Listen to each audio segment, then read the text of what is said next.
힘든 시간이 왔을 때 견디게 했던 예수님 말씀은 어떤 말씀인지 궁금하고요. 또 비유로 하신 예수님 말씀을 듣고 깨달음을 얻고 뭔가 결단하셨던 스페셜한 특별한 이야기 있으시면 그것도 하나씩 나눠주시면 좋을 것 같습니다. 저는 그 2016년도에 제 남편이 뇌종양 판정을 받았는데 뭐 다른 뭐 경우들도 마찬가지겠지만 너무 갑작스럽게 이제 그런 큰일을 당한 거예요.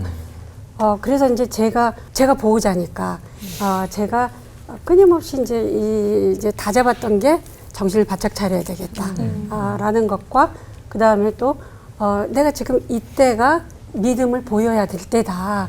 흔들리면 안 된다.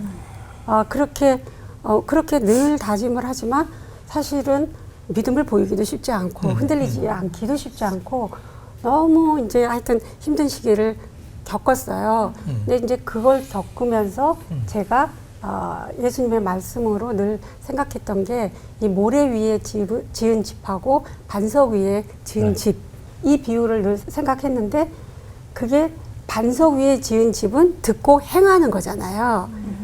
그래서 행함이 있어야 된다고 우리가 그동안 늘 생각을 했는데 그동안 제가 생각했던 행함은 눈에 보이는 어떤 것, 소위 말해서 그때 믿음을 잘 견뎠어 라든지 그때 뭘 잘했어 와 같은 어떤 눈에 보이는 어떤 것, 소위 말해서 업적과 같은 거였었는데 제가 그 터널을 지나면서 보니까 아니다, 지금 내가 이 믿음을 가질 수 있는 것은 사실은 내가 실패했던 수많은 경험들, 내가 눈물을 흘렸던 그 많은 시간들, 그 시간들이 쌓여서 내가 흔들리지 않고 믿음의 길을 갈 수 있도록 하는구나. 그래서 행함이라고 하는 것은 어떤 업적이 아니라 우리가 투쟁하는 삶이구나. 그래서 제가 이제 어디 가나 저는 이 비유를 이야기하고 이 비유에 대한 책을 쓰면서 제가 어떤 문장을 썼냐면은 그 예수님을 따르기 위해서 인내하고 투쟁했던 시간 모든 것이 행함이라는 이름을 얻는다. 너무 멋있죠? 네, 제가 그 글을 쓰고 저는 그 글이 너무 좋아요. 그래, 우리가 실패할 때도 있죠. 그럴 때 우리는 어떤 사람들은 너는 왜 행함을 안 보여? 근데 실패한데 실패해서 거기서 일어나려고 무진 애를 쓰잖아요. 살아내는 수많은, 말씀하신 것처럼 살아내려고 수많은 눈물을 흘리고 기도를 하고 애를 쓰고 그래서 다른 사람들은 실패했다고 했던 어떤 순간이 있는데 그 순간이 이어지고 해서 어떤 때는 내가 이렇게 반석 위에 쓸 수 있도록 한 단계 한 단계 넘어왔구나. 그런 생각을 하게 됩니다. 그래서 그 과정을 사실은 지금까지 견디고 있는데 견디면서도 늘 오늘 실패할 수 있지. 그러나 조금 이따 일어나면 되지. 그러면 이것이 또 나의 반석이 되겠지. 그렇게 예수님의 비유 말씀으로 살아가려고 하고 있습니다. 우리는 행함을 옳은 것이라는 기준을 갖고 있는 것 같아요. 맞아요. 근데 지금 이 교수님 말씀하신, 김 교수님 말씀하신 게 버티는 거, 견디는 거, 이게 모든 게 그렇죠. 믿음 안에서 어떻게든 사는 거, 그거죠. 제가 꾸역꾸역이란 말을 하려고 했는데 너무 꾸역꾸역. 방송용이 아닌 거예요. 그걸 정말 많이 견뎌내는 거죠. 꾸역꾸역. 네. 너무 많이 해요. 저는 이 말씀 중에서 그 비유는 아파야 들린다. 저도 그냥 명언을 하는데 아파야 비유가 들린다. 왜냐하면 인생은 안 아픈 사람이 없어요. 그러니까 만국 공영화가 고통이잖아요. 근데 그 고통이 그리스도인은 자녀는 애통으로 간다 그러잖아요.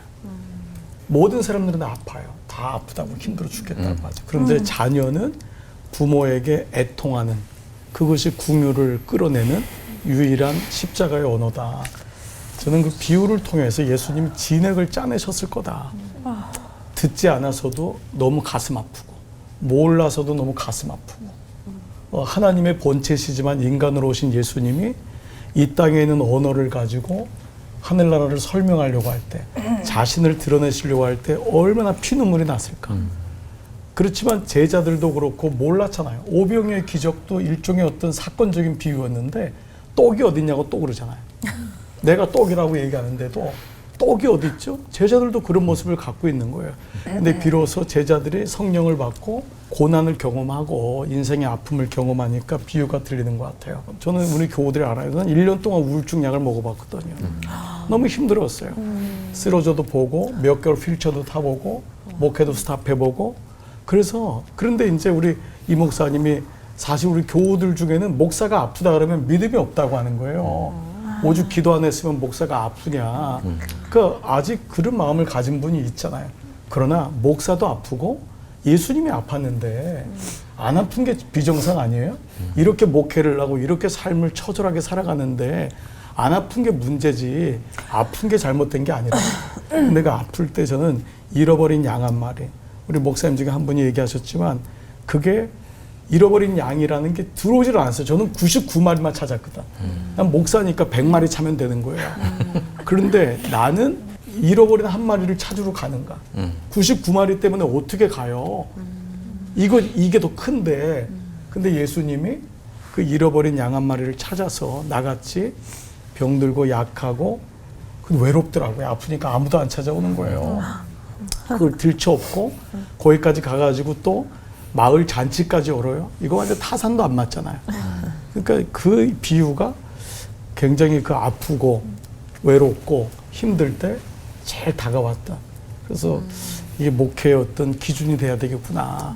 제가 안식년을 보내는 3달 동안 참 많은 경험이 선교사님들 또 이민 목회자들의 가슴 아픈 소리 정말 많이 들었던 것 같아요. 육체적, 정서적, 영적, 관계적, 물질적 너무 큰 그 고통 속에서 신음하는 소리를 그냥 들어주는 것이 이제 저의 일이었는데 지난 3일 동안 제가 이제 공부했던 학부 때 공부했던 액처에서 있으면서 하나님이 보여주신 것이 경비실이었어요. 제가 2년 동안 이렇게 기숙사 경비실에서 있었는데 그 당시에는 정말 고통스럽고 힘들고 어려웠는데 그 시간들이 있었기 때문에 하나님 나라의 이야기가 풍성해지지 않았나.